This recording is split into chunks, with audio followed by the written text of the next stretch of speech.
بسم اللہ الرحمن الرحیم نحمده ونصلي ونسلم على رسوله الکریم اما بعد۔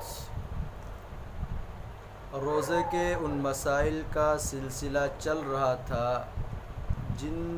چیزوں کی وجہ سے روزہ نہیں ٹوٹتا ہے۔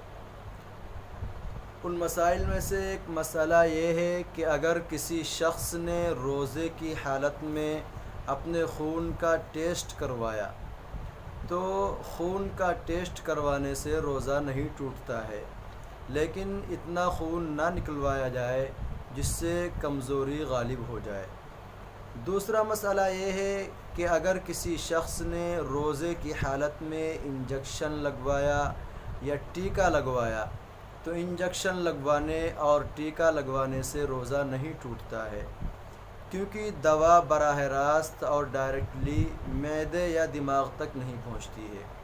لیکن اگر دوا براہ راست اور ڈائریکٹلی معدے یا دماغ تک پہنچ جائے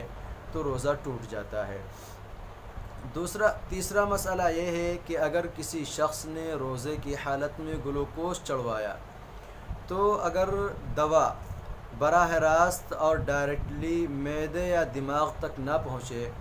تو اس سے روزہ نہیں ٹوٹتا ہے، لیکن اگر دوا براہ راست دماغ یا معدے تک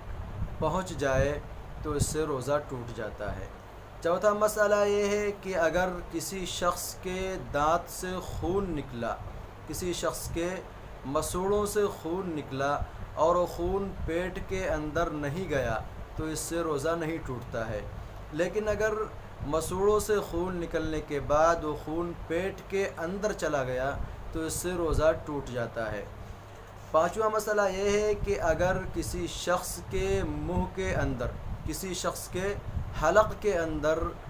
آنسو یا پسینے کے دو ایک قطرے بغیر اختیار اور ارادے کے چلے جائیں تو اس سے روزہ نہیں ٹوٹتا ہے۔